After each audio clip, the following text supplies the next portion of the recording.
Windhumanoz, podcast de fantasía, ciencia ficción y terror.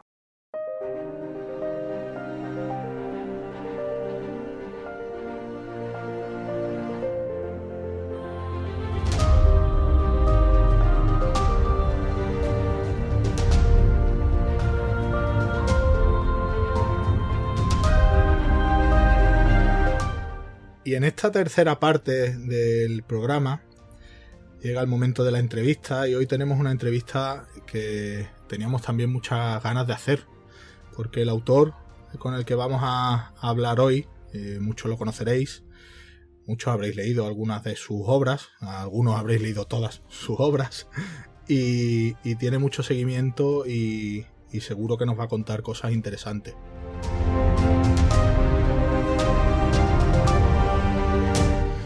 Hoy, de todas formas, también tenemos con nosotros para la entrevista a Alex Sebastián. Ahora presentaré al entrevistado, pero primero voy a darle la bienvenida a nuestro compañero que suele estar en las entrevistas para aportar también su experiencia.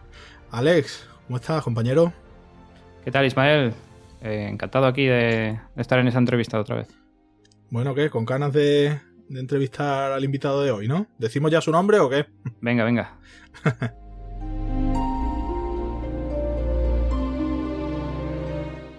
Está con nosotros Ismael Martínez Biurrun. Como digo, muchos lo conoceréis. Es licenciado en Ciencias de la Información, especializado en escritura y desarrollo de guiones audiovisuales. Trabaja también como profesor de escritura creativa. Ha publicado 8 novelas, la última hace muy poquito. También un ensayo, y ha participado en diversas antologías de relatos. Ha ganado premios como el Nocte o el Celsius. Y nada, aquí lo tenemos para hablar un ratito con nosotros. Ismael, ¿cómo estás? Encantado de tenerte en Windhumanoz. Hola Ismael, hola Alex. Muchas gracias, encantado de estar aquí. Pues nada, Alex, ¿rompes el fuego? Sí, vamos a empezar por el principio. Vale. ¿Cómo empezaste en esto de escribir? ¿Esto fue lo típico que la gente dice, no, yo desde pequeño siempre quería escribir, desde niño? ¿O hubo un punto de inflexión en tu vida que te llevó a hacerlo? ¿Cómo fueron luego también esos primeros pasos hasta que fuiste publicado? Sí, fue un poco el tópico que dices, ¿no? De pequeñito me gustaba, me puse a escribir desde muy canijo. Historietas que grapaba y luego se las daba a leer a mi abuelo, que era el único que me hacía un poco de caso y me animaba mucho, ¿no? Yo creo que si mi abuelo no me hubiera hecho caso en aquellos, qué sé yo, tendría 9 años o algo así, pues a lo mejor no me habría dado por ahí por seguir, ¿no? Pero bueno, lo que pasa es que luego ya me fui haciendo un poco mayor y también me interesaban otras cosas. El cómic, por ejemplo, también me dio una temporada por hacer cómic, y luego ya el cine, ¿no? La fascinación por el cine, la adolescencia y tal, como que de repente hubo una época en la que tenía clarísimo que yo quería hacer cine, quería estudiar cine, dirigir cine. Me parecía que eso era como súper realista y posible en España y ese fue mi proyecto, ¿no? Y de hecho, la razón por la que estoy viviendo en Madrid desde hace ya un montón de tiempo es que vine a estudiar cine, a estudiar escritura de guión de cine a Madrid, ¿no? Y de hecho, bueno, empecé a trabajar un poco en ese mundillo, ¿no? Sobre todo leyendo guiones y escribiendo guiones que intentabas mover, luego en las películas era muy difícil que salieran adelante, ¿no? Al final, no es que me decepcionara, pero digamos que conoces el mundo del cine en el que dependes tantísimo, dependes absolutamente de toda la estructura que hay a tu alrededor, ¿no? Te sientes muy pequeñito, ¿no? Es muy impotente de que un proyecto salga adelante, ¿no? Depende de un millón de factores. Y entonces, cuando estaba pues ahí trabajando un poco en eso, me volvió el gusanillo de ponerme con una novela. Y porque a fin de cuentas la ventaja que tienen las novelas es que tú la terminas y ya está, ¿no? Y puedes, incluso si no la publicas, ¿no? Incluso si no la publicas ya es una cosa que está terminada y que eventualmente alguien puede leer y disfrutar, ¿no? No tiene nada que ver con un guión de cine. Y me puse con Infierno Nevado, que fue mi primera novela publicada, ¿no? Y esto ya, pues, pero ya aquí ya te estoy hablando ya de yo era ya mayorcito, ¿eh? Pero, o sea, que transcurrieron un buen puñado de años desde que empecé de niño hasta que me puse en serio, digamos, ya de adulto con la novela. Ismael, también eres profesor de escritura, creo, en Escuela de Escritores, ¿verdad? Sí, correcto. ¿Y cuál crees que es el papel de esas escuelas, en concreto de esta, que es la que más conoces, en la aparición y en la formación de nuevos autores? Pues mira, yo por mi experiencia, que ya llevo también unos añitos en esto de los talleres, el motivo fundamental por el que la gente se apunta a estos talleres y lo que busca es una disciplina, la autodisciplina y el estar en un entorno de gente que disfruta de la escritura y comentar, intercambiar opiniones sobre los propios trabajos. O sea, es un proceso que se disfruta en sí mismo, ¿no? Yo es lo que veo en mis alumnos y en la gente que pasa por los talleres.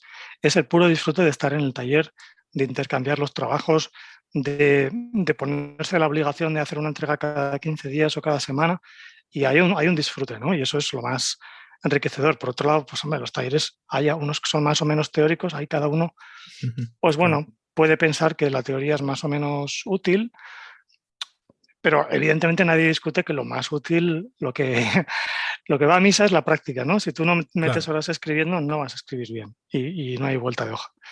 Y fundamentalmente por eso son satisfactorios, ¿no? Los talleres de escritura. Y como formador, quitando que es cierto que mucha gente va por el mero hecho de disfrutar en ese ambiente y practicando ese hobby, si hay algunos que son aspirantes a escritores que realmente quieren tomárselo, digamos, más en serio. ¿Crees que hay muchas personas hoy en día? ¿Cómo ves el panorama? ¿Hay muchos aspirantes a escritores? Vamos a ver. Realmente ahí el papel del profesor en ese sentido es un poco frustrante porque te ves, normalmente los profes de estos talleres somos escritores más o menos, iba a decir frustrados, o más o menos, o al menos conocedores de cómo es la realidad, ¿no? Entonces te ves un poco en la obligación de abrirles los ojos en algún sentido respecto a las expectativas que se pueden o no tener. Y bueno, la mayoría de la gente es bastante realista, ¿eh? Y mucha gente tiene propósito, pues voy a ver si consigo que me publique, ¿no? Y si no, pues me autoedito en Amazon y tan contento y tal, ¿no? O sea, si a veces ves a alguien que a lo mejor no tiene muchísimo talento y ves que está poniendo muchísimo de su vida en esto y dices, joder, se la va a pegar, ¿no? Y tienes que ir un poco anticipando y le dices, bueno, no, la salida profesional que tiene la escritura es muy difícil, son muy, muy excepcionales los autores que realmente viven de esto, ¿no?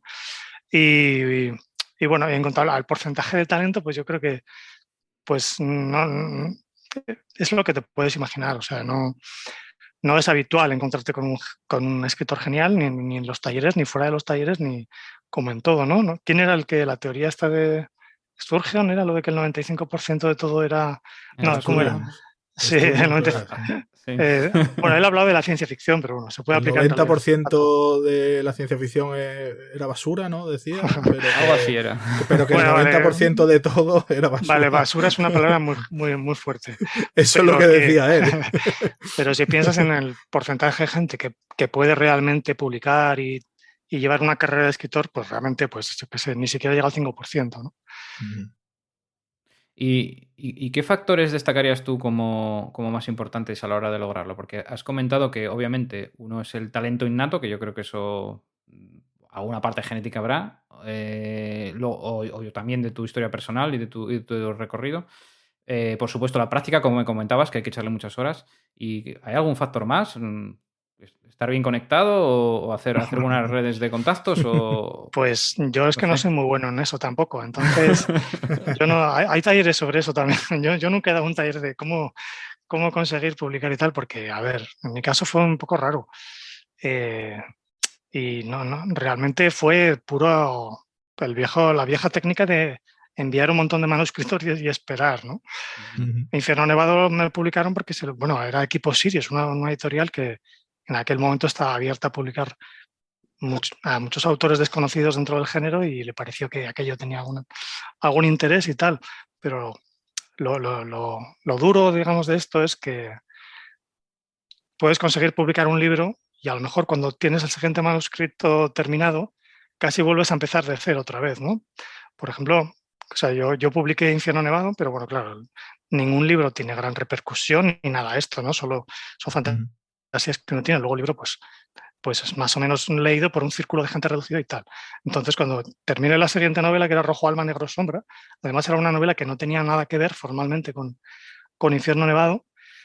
Y, bueno, por supuesto, en Equipo Sirius no tenía ningún interés por ella, la envié a otros sitios y al final me contestaron como caído del cielo me llamó Javier Azpeitia de 451, que era una editorial mainstream, digamos, abierta a todo tipo de géneros en aquel momento, más literaria, por decirlo así, que simplemente él no tenía ni idea de quién era yo, ni había leído Infierno Nevado, ni le interesaba un pimiento aquel libro, pero había cogido el manuscrito de Rojo Alma y le gustó mucho.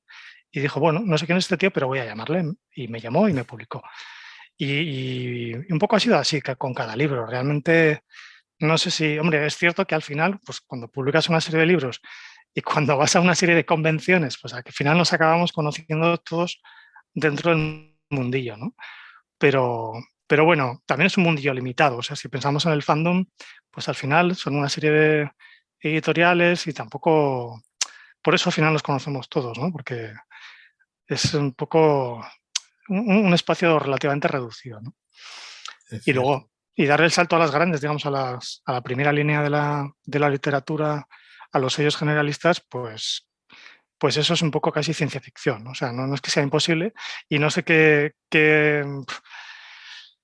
de qué palancas hay que tirar, pero me parece casi milagroso, la verdad. Pero bueno, yo en el fondo, aunque estoy sonando igual más cínico, ¿no?, de lo que debería, porque en el fondo sí que creo que el talento al final se abre paso. O sea, si tú realmente tienes un manuscrito que es excepcionalmente bueno, creo, sinceramente, que tienes bastantes posibilidades de que encuentre un buen editor. No 100%, lógicamente, sí, pero claro, tienes bastantes, creo. Bueno, vamos a repasar algunas de tus obras. Y precisamente quería hablarte de una que he leído recientemente, hace unos meses, Un minuto antes de la oscuridad, que bueno, la he leído hace unos meses, pero la publicaste, creo recordar, en 2014, sí, con Fantasy. Ahí planteas un Madrid post-apocalíptico, hay un muro a lo largo del perímetro de la M30 y fuera de ese muro todo el que está ahí está como desprotegido y al amparo de las bandas salvajes y tal. Quizá lo que buscabas ahí era subrayar un caso extremo de lo pequeña que es esa frontera entre estar dentro, fuera del sistema, de ser un ciudadano, digamos, de pleno derecho o ser un excluido. Pero claro, desde eso lo escribiste en 2014. Uh-huh. ¿Cómo crees que ha cambiado el mundo en este tiempo y más ahora con las circunstancias en las que nos encontramos? ¿Crees que realmente estamos más cerca de lo que estábamos en 2014 de un escenario como el que planteas en la novela? Pues, bueno, yo reconozco que tampoco me planteo en las novelas, ni siquiera esa que tiene este lado planteamiento distópico, pero no conscientemente yo no pretendía estar analizando la situación, ni siquiera hacer una metáfora de la situación del momento. Lo que pasa es que supongo que inconscientemente o de forma natural lo haces porque, joder, pues vivimos en la época que vivimos y eso nos condiciona, ¿no? Pero en esa novela en concreto, pues era, como todas las novelas surgen por una mezcla de ideas que no tienen entre sí mucho que ver, ¿no? Porque yo tenía la idea de hacer una novela con el concepto del doble, ¿no? El doppelganger, que es este elemento tan típico del género fantástico, solo que con esta peculiaridad que vamos a usar clones, ¿no? Y en el momento que al doble lo llamas clon, se te convierte en una novela de ciencia ficción, aunque de alguna manera, ¿no? Aunque no me interese tanto la ciencia como la pura especulación de la idea del doble, ¿no? Y bueno, y entonces a raíz de este doble, ¿quién es esta imagen? Porque yo la imagen que está en el origen de esa novela es la idea de despertarme un día en la cama, en mi cuarto por la noche, y de repente ver que al pie de mi cama hay un doble mío sentado, quieto. Ajá. Y callado, ¿no? De mí mismo. Y ostras, me pareció muy inquietante, ¿no? Pensé, ¿qué contexto narrativo puedo ponerle a esta visión tan de pesadilla, ¿no? Y bueno, a partir de ahí fue surgiendo un poco como por capas toda la situación familiar, la situación personal, la situación familiar, la situación del barrio, la situación de la ciudad y bueno, y del país, que queda un poco más en la penumbra, ¿no? Pero bueno, y luego estaba la idea, cuando ya vi que la cosa iba a quedar muy distópica realmente, me puse a leer un poco más en serio en concreto leí a un historiador que se llama Arnold J. Toynbee, que él habla de las civilizaciones en descomposición y él analizaba cuáles son las fases por las que pasan las sociedades que se van desintegrando, ¿no? Cuando están en decadencia y tal. Y él acuña un concepto que me pareció muy bonito, que es el de cisma en el alma, que de hecho sale mencionado en la novela porque como el protagonista es profesor, incluso Sí. creo que lo escribe en una pizarra. Y la idea de este concepto es que, decía Toynbee, que cuando hay una sociedad que se está desmoronando, los individuos, o sea, se produce una rajadura, digamos, que pasa desde el ámbito social más grande hasta de la ciudad, digamos, el gran orden nacional, municipal, el orden público, la policía, tal y cual, las autoridades, hasta el orden de la comunidad, los vecinos, etcétera. También en el orden más familiar, tu relación con tu pareja, se produce una ruptura, hasta el orden más íntimo, que es en la ruptura dentro de ti mismo, ¿no? Que eso coincidía con la idea del doble, ¿no? La idea del personaje que se ha extendido en dos literalmente en la novela, ¿no? Entonces me interesaba ver cómo este protagonista vive en esta sociedad en descomposición, en derrumbe, y cómo eso le afecta. Al final, a mí yo soy un autor de personajes, o quiero pensar que me gusta trabajar mucho más en las emociones y la psicología de los personajes que los grandes escenarios. De hecho, pues supongo que a quien le gustan las distopías muy curradas, muy técnicas y tal, pues de hecho hubo una discusión de que mi novela no era una distopía en ese sentido, porque era como muy vaga y bueno, etcétera, ¿no? Y yo estoy de acuerdo. Me interesa mucho más cómo se comporta el personaje en esas situaciones, ¿no? La verdad es que las distopías, y creo que Alex lo sabe, lo hemos hablado ya más de una vez, hoy en día es que desde hace unos años para acá como que hay distopías que se han quedado como cortitas. Bueno, eso es cierto, ya la realidad está adelantando. Y tanto. Lo que se suele decir como tópico, pero es que, joder, parece que es verdad. Sí. Sobre todo ahora con esto de la pandemia, ¿no? Que nos deja a todos los autores de género que hemos abordado de alguna forma el apocalíptico, ostras, es que realmente, bueno, Robin gracias Cook, a Dios, no hemos llegado que lo vio venir. Sí, no, seguro, y ahora más, seguro. Bueno, Alex. Sí, en 2017 publicaste Invasiones con Valdemar. Es un volumen que recoge tres historias que tienen un eso común, que bueno, ya es lo que indica el título, ¿no? Que es la invasión de algún tipo de amenaza que invade los entornos aparentemente seguros que nos hemos construido a nuestro alrededor o incluso nuestra propia mente. ¿Y cuál es el mensaje que buscabas con esas tres historias? ¿Es quizá que nunca estamos seguros? ¿Tiene algo que ver con ese mensaje el tipo de personajes de protagonistas de estas historias, que son más bien antihéroes que héroes? Bueno, igual cada una de las tres, la verdad es que también tiene seguramente un origen, o sea, en cuanto a cómo me surgió la idea, no, que cada una es distinta, aunque sí es verdad que había un planteamiento general de la idea de invasión. Hay un concepto que, además, en el libro este del trauma que he escrito con Carlos lo abordamos también, la idea de la irrupción de lo real con mayúscula, que es como decía Jacques Lacan, el psicoanalista, se refería a lo real precisamente a todo aquello que es inevitable, que no podemos controlar, que de alguna forma a lo que estamos sometidos, ¿no? Y ahí se incluye desde la decrepitud, el paso del tiempo, la muerte, por supuesto, pero también el sexo, por ejemplo, como algo que nos domina, todo lo que tiene que ver con el cuerpo, ¿no? La fisicidad del cuerpo. Es una serie de cosas de las que no podemos huir, ¿no? Yo creo que en el fondo mi forma de entender el género de terror es que es un género que trata precisamente de lo que no podemos escapar. Entonces trata en el fondo de cómo nos preparamos psicológicamente, cómo nos enfrentamos con nuestros miedos o nuestra incapacidad para asumir, pues que vamos a hacernos viejos o vamos a enfermar, que van a morir nuestros seres queridos, que en definitiva que somos vulnerables y mortales, ¿no? Yo creo que el género de terror se enfrenta a eso, ¿no? Te pone delante, mira, de esto no vas a escapar, vas a morir. Puede tener la forma de un monstruo o de un psicópata o de una invasión de langostas, pero en el fondo de lo que estamos hablando es de aquello de lo que no te vas a escapar. ¿Y tú qué haces al respecto, no? Y entonces ver cómo los personajes pues buscan sus estrategias mentales y sus acciones para darle un sentido a esa vida, digamos, en la que saben que hay cosas de las que no van a poder escapar y sin embargo deben seguir viviendo, ¿no? Yo lo entiendo así, ¿no? Y pues sé que es un planteamiento súper amplio, un poco vago también, pero me permite, pues bueno, pues llevarlo por el terreno que me apetezca, ¿no? Y luego en concreto la idea tan visual, tan impactante de la invasión de langostas en Madrid, no lo sé, esto me vino a la cabeza y la verdad es que no me pude resistir, ¿no? Era una imagen, claramente, ¿no? Una nube gigantesca de langostas oscureciendo el cielo y cayendo sobre los parques y las casas de Madrid. Y colocar a unos personajes en un ámbito cerrado, cómo experimentaban esto, ¿no?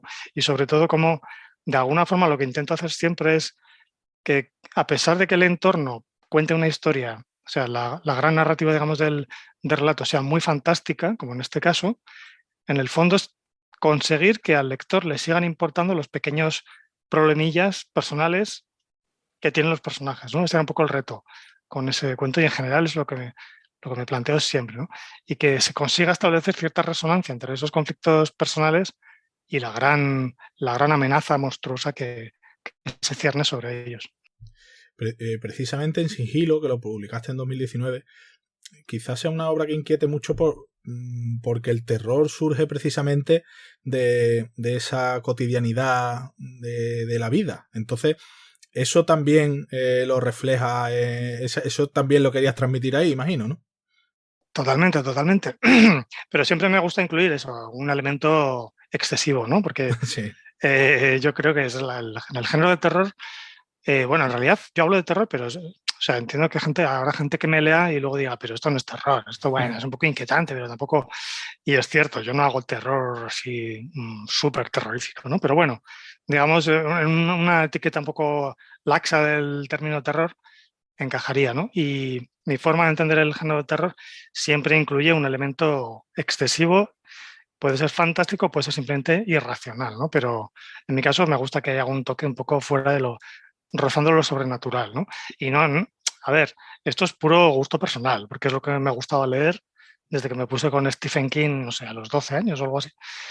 Incluso antes, yo creo que antes también leía pues otro tipo de cosas que caían en mis manos para chavales y tal, pero siempre me atraía todo lo que fuera macabro, fantástico y demás. No sé, supongo que eso va en el carácter, no sé muy bien. No sé cuál es la psicología de esa afición, pero ahí estaba, ¿no? Y lo hago un poco por ese capricho, pero también creo que el elemento fantástico excesivo o irracional cumple una función en el género, ¿no? Y es que nos conecta con el inconsciente, ¿no? Con una forma de pensar distinta, una forma de pensar menos racional. Y ahí surgen muchas cosas interesantes, ¿no? Es un poco, pues claro, tiene mucho que ver con las pesadillas, ¿no? Con cómo funcionan los sueños, ¿no? Que ahí hay elementos que no tienen mucho sentido porque no funciona ni la causalidad ni la temporalidad, todo se rompe, pero de alguna forma emocionalmente parece que tienen un sentido, que es un poco como funciona nuestra cabeza no racional o tal, ¿no? Entonces yo creo que el género de terror fantástico conecta muy, muy directamente con esa zona emocional y poco, pues eso, poco racional que tenemos en la cabeza de entender el mundo. Y claro, tanto escribir terror y desde esa perspectiva tan concreta, el año pasado publicaste un ensayo, tu primer ensayo, Soy lo que me persigue, con Dilatando Mentes, junto con Carlos Pitillas, y ahí exploráis el trauma y sus manifestaciones en el marco de la ficción de horror, que imagino que ahí habrás volcado precisamente todo esto que nos has estado contando anteriormente Sí, y toda sí. esa experiencia y todo ese conocimiento que has tenido a lo largo de los años, ¿verdad? Sí. Todo este rollo que estoy soltando, de alguna forma viene un poco rebotado de todas las reflexiones que hemos hecho con Carlos a lo largo de este año, ¿no? Porque, bueno, a Carlos lo conozco desde hace un par de años y enseguida coincidimos en la afición por las películas de terror y por la literatura de terror. Pero además él es psicoterapeuta y es además especializado en la terapia del trauma, ¿no? Entonces, pues bueno, en las charlas con él nos dimos cuenta de que, bueno, esto que tampoco es un gran descubrimiento, porque a nada que veas 4 películas de terror te das cuenta de que siempre está el elemento del trauma, a veces de una forma muy explícita, ¿no? Como el protagonista se enfrenta con algo que no estaba resuelto de su pasado y que adquiere una forma simbólica monstruosa o el fantasma. El fantasma es el símbolo más evidente del trauma que regresa, ¿no?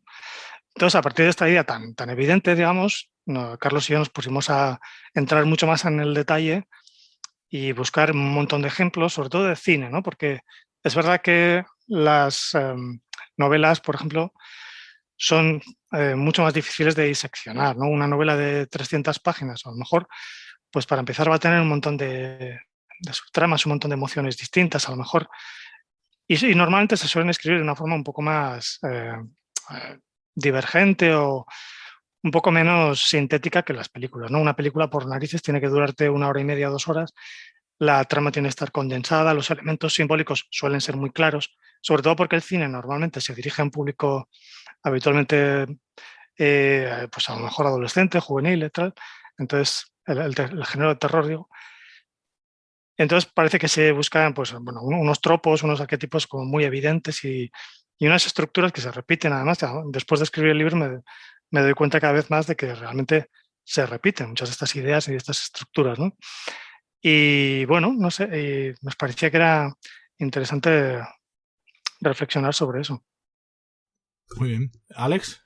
Sí, ya nos metemos en tu última novela, que se publicó hace muy poquito, el mes pasado, con Aristas Martínez. Se llama Solo los vivos perdonan. Y es una obra que sigue, como comentabas, que te gusta centrarte en los personajes, sigue la trayectoria de varios personajes cuyas vidas se cruzan en algún momento. Todas esas vidas están marcadas por sucesos trágicos. Y también tiene un poco de ruido de fondo los temas del remordimiento, la culpa, el perdón. Cuéntanos un poco más sobre tu última obra. ¿De qué va? ¿Qué se pueden encontrar los lectores? ¿Cuán presente está en ella el elemento fantástico? Todo esto.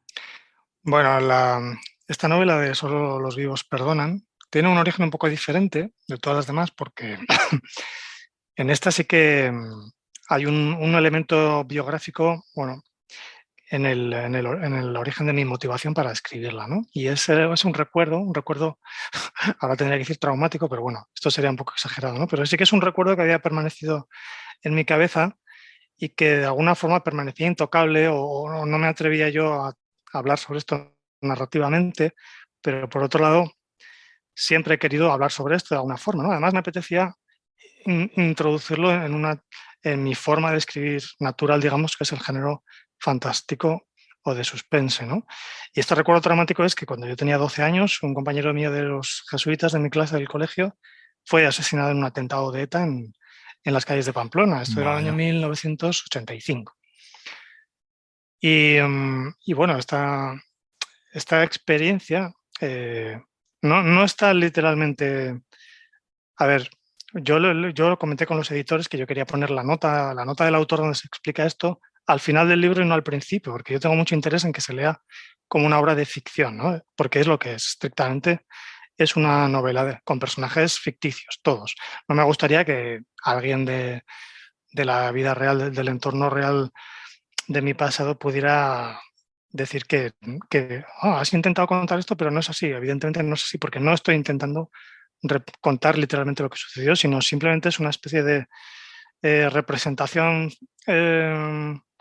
ficticia de cómo ese recuerdo se quedó en mi cabeza y dándole vueltas qué clase de historias o cómo yo como narrador he logrado darle un sentido o buscarle un sentido. En realidad es un libro que se hace muchas preguntas y no da muchas respuestas, ¿no? No sé si eso luego será frustrante para los lectores, ¿no? Y la pregunta fundamental que se hace tiene que ver con el perdón. ¿Se puede perdonar a quien comete un acto así de horrible, ¿no? El asesinar a un niño puede estar justificado de alguna manera. Si tú te reencontraras alguna vez con alguien que ha cometido eso, sería... ¿qué sentido tendría, de hecho, que él te pidiera perdón, ¿no? El acto de pedir perdón, ¿qué significa realmente cuando el pasado no se puede cambiar, ¿no? Y en esto conecta de alguna forma con lo que les decía antes de el género del terror que trata sobre lo inevitable o sobre lo que no puede cambiarse, ¿no? El pasado, al igual que la muerte, es algo que no puede cambiarse, ¿no? Y en ese sentido es lo real con mayúsculas, ¿no? Y como el personaje pues debe enfrentarse con ese real inmodificable que es asumir lo que pasó, pero tiene también un futuro en este caso encarnado por un niño que sale también en la novela, un niño que está enfermo, pero que bueno, y una pareja, una posible pareja. Entonces el personaje se encuentra un poco en ese límite, en esa hoja afilada entre el pasado sin solucionar, digamos, sin superar, y el futuro que se abre, pero que tampoco se decide a afrontar, ¿no?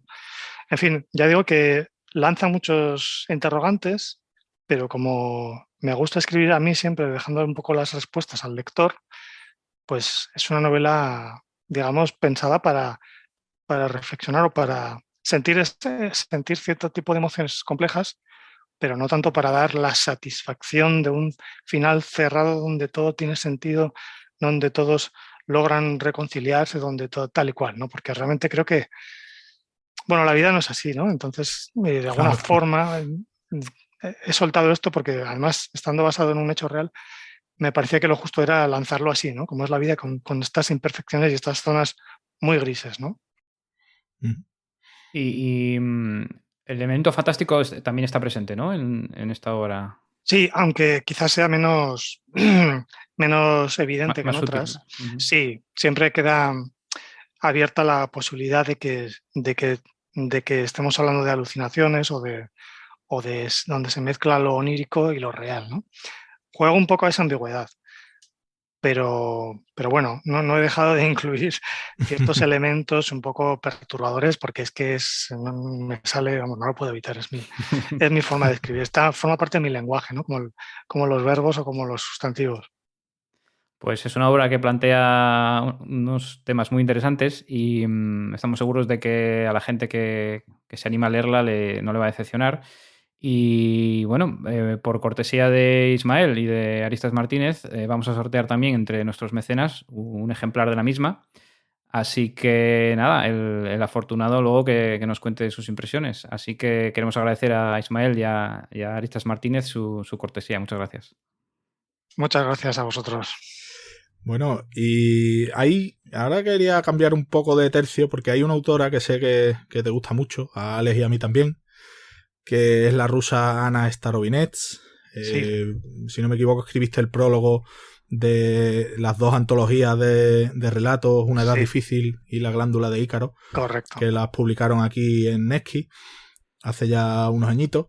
Y precisamente en uno de esos prólogos me llamó mucho la atención. De hecho, lo reflejamos en la revista. Comentabas que en concreto en el de una edad difícil, comentabas: el día que me tropiece con Anna Starovinets, lo primero que voy a preguntarle es si escribió los aterradores cuentos de una edad difícil con una sonrisa en el rostro. Estoy convencido de que sí. ¿Has podido preguntárselo en algún momento? No, me temo que no. ¿No? Me la crucé de lejos bueno, de hecho asistí como público y como fan.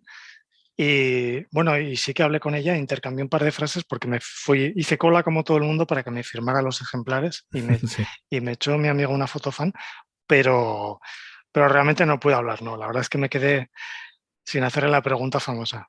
Pues mira, nosotros se la hicimos. Uh-huh. ¿Sí? En el Celsius pudimos entrevistarla. De hecho, fuiste tú, ¿no, Alex? Quien la entrevistó, ¿verdad? Y publicamos la entrevista en Windowmanoz. ¿Qué os dijo? Y al redactar las preguntas, que Alex y yo estuvimos preparando la entrevista y tal, le dije: esto hay que preguntárselo. Te voy a leer lo que nos dijo, ¿vale? Vale. Nos dijo: tengo que decepcionar a Ismael. Pero espérate. Dice: porque no, estoy bastante seria cuando escribo. No sonrío. No estoy asustada de verdad cuando escribo, pero a veces puedo sentirme intranquila. Puedo llegar a empatizar con mis personajes. Es decir, es más humana de lo que, creíamos. Bueno, la verdad me tranquiliza saberlo. Pero la verdad es que cuando leí el prólogo, yo leí este libro hace mucho tiempo, vamos, de hecho lo compré cuando lo sacó Nesky en su momento. Y es cierto que al leer los relatos dices tú: joder, qué cara tendrá esta chica que tú la ves y tiene cara de angelical, así como... Sí. Y dices tú: madre mía, con las cosas que escribe. Bueno, ese libro y el relato de Una edad difícil el niño hormiguero es brutal. Es una de las cosas más increíbles que he leído en mi vida. Sí. Y en cierto modo... yo imagino que también a ti te ha influido en parte porque por algunas de las cosas que nos has contado, de sacar el terror a partir de la vida cotidiana, yo creo que Starobinés es una maestra en esto, porque te plantea situaciones de la vida cotidiana como un desayuno o una situación familiar cualquiera y de repente te mete ahí el terror sin esperarlo con cualquier detalle y ya te has metido hasta el fondo en el terror. Totalmente. Coincido mucho con esa idea, con esa forma que tiene ella de plantearlo, de introducir eso, como lo dices tú, ¿no? Los elementos grotescos, horribles, monstruosos dentro de una relación de pareja o de una familia más o menos normal, un niño con su maquinita, no sé qué. Y ese es el género fantástico en el fondo más clásico, digamos, hace eso, ¿no? La irrupción de lo extraño dentro de lo cotidiano, pero ella lo lleva siempre a un paso más como de realmente pues muy, muy angustiante y muy perturbador. Y pues sí, no, a mí cuando me propusieron, o sea, de hecho recuerdo la conversación con los editores de Nevsky y me dijeron, tenemos una autora que la llaman la Stephen King rusa. No sé si exactamente, es que bueno, ya se dice Stephen King, todo el mundo es Stephen King, ¿no? Cualquiera que haga de terror. Pero que creemos que te va a gustar y si nos gustaría que hicieras el prólogo y tal. Y yo les dije que sí, encantados, porque sin saber quién era, lógicamente, ni nada, porque me apetecía colaborar con ellos. Pero claro, me pasaron el libro y me pareció una pasada, o sea, me pareció brutal, me encantó. Esto que dicen, no, me voló la cabeza, pues sí, realmente, ¿no? Y así que fue los dos encargos, los dos prólogos, fue una de las cosas más placenteras que me han encargado jamás, ¿no? Porque había una sintonía total con aquellas historias.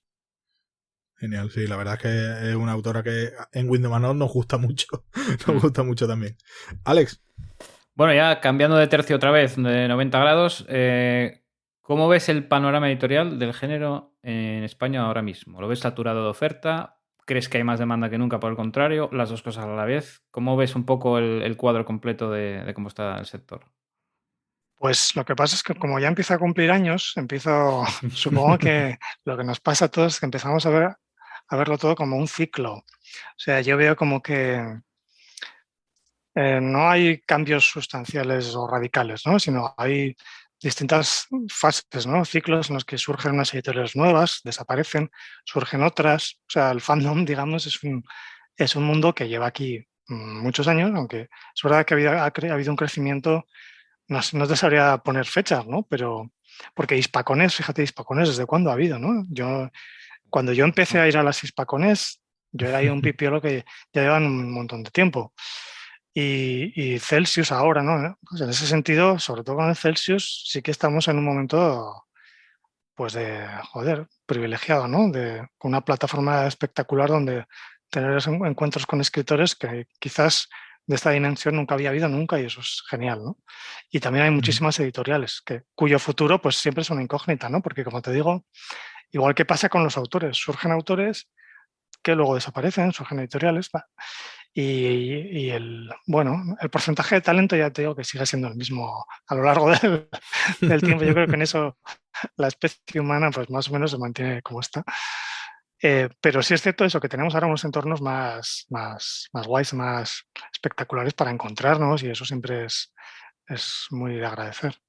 Y unas posibilidades también para estar en contacto mucho mayores que antes, tanto para estar en contacto, por ejemplo, para hablar con escritores como tú, o simplemente entre los aficionados del fandom que antiguamente tenían que escribirse las cartas postales y enviárselas, y eso que era que lo vemos ahora tan arcaico, y ahora pues correo electrónico, Zoom, Meet, WhatsApp, tienen una forma de estar en contacto prácticamente al minuto.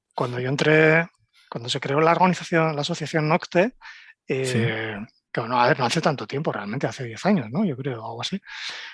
Y claro, nos manejábamos con como los grupos de correo, ¿no? Claro. Sí. Y ahora sí que ahora parece prehistórico, pero sí. Y ahí estaba, por cierto, en Nocte fue una cantera bastante espectacular, ¿eh? Luego como todo, pasó su ciclo y desapareció, claro. ¿No? Pero ahí estaba Manu Loureiro, Carlos Sisi, Garduño, había un montón de gente que estábamos por ahí metidos, Santiago Ximeno, que luego cada uno lleva su vida, ¿no? Pero Sí, pero visto con perspectiva, es cierto que ahí había una cantera importante. Sí, pero bueno, luego vendrá otra. Quiero decir que soy un poco escéptico respecto a los booms y todo esto, ¿no? Yo creo que hay una renovación continua siempre. Bueno, el tema de los traducidos de habla inglesa, es cierto que en nuestro género siempre ha predominado las traducciones. ¿Crees que eso está cambiando o puede estar cambiando?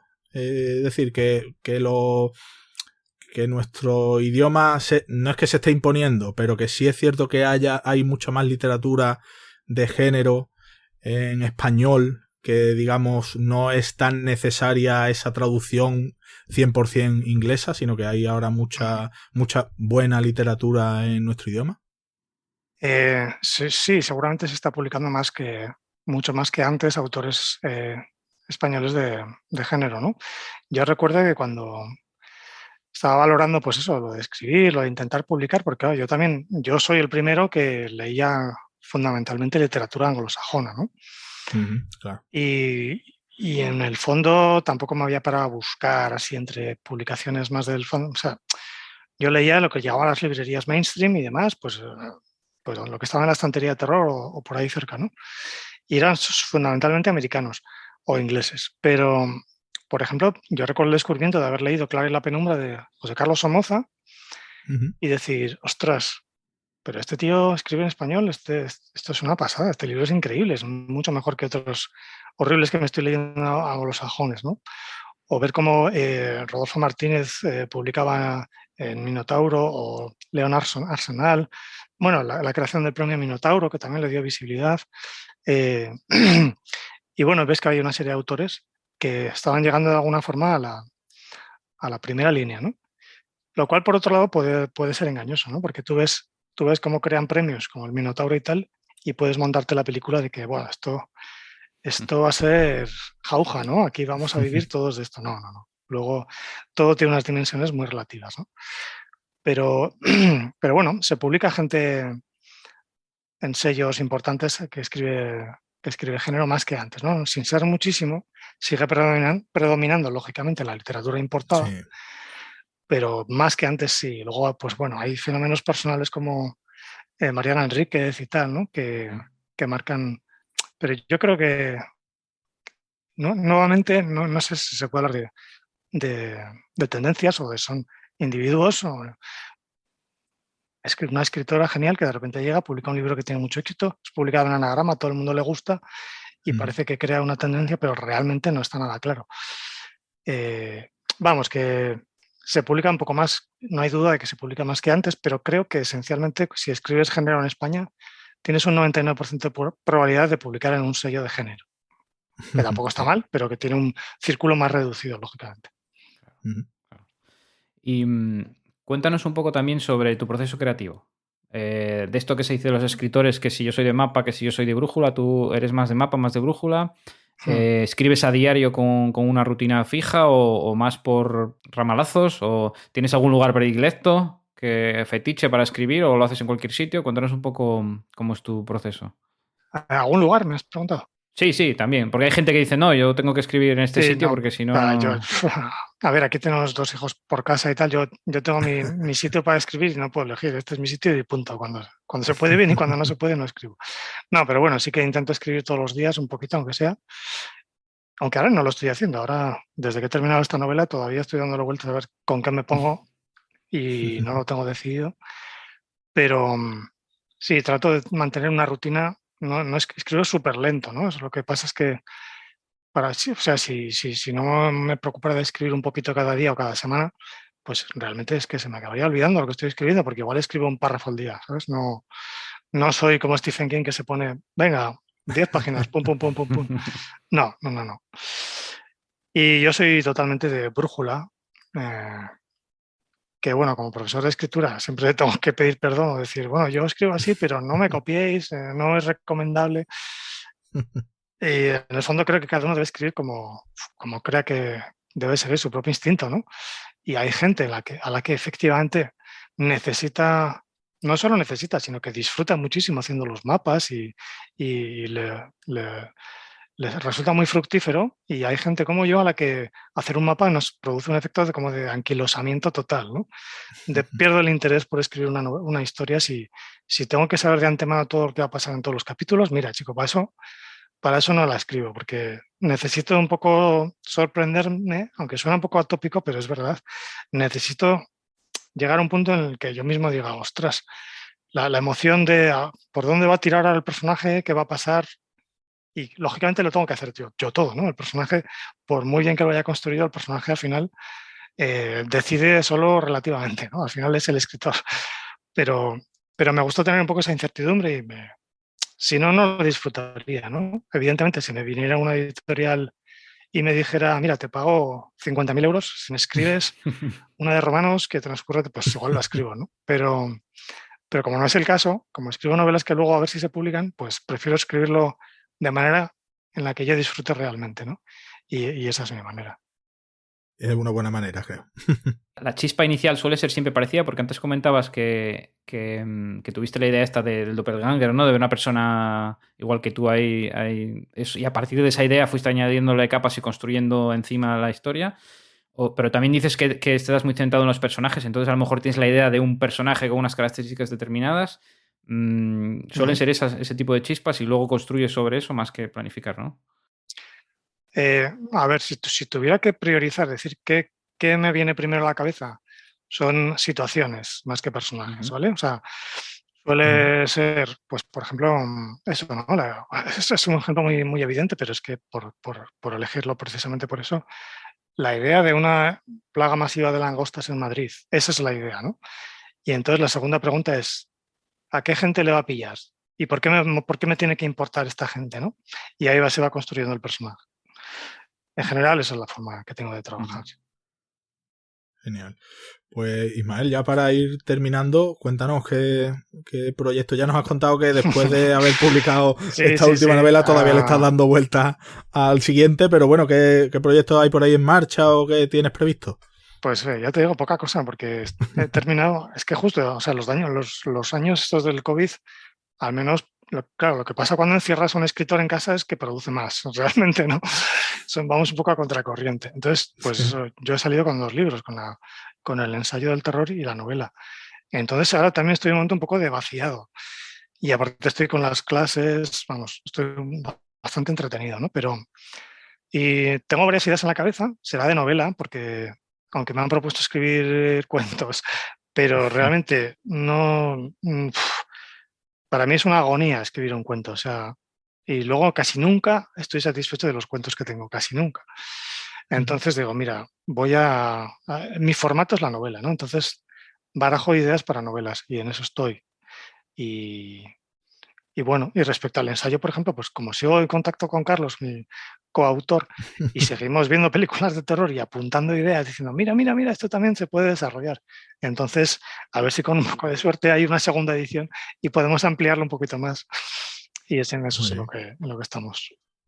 Pues nada, Alex, para terminar, ¿quieres apuntar algo más? Agradecer a Ismael su tiempo y su atención, que se haya acercado a compartir con nosotros esta conversación, que estamos muy contentos. Nada, muchas gracias a vosotros por la invitación.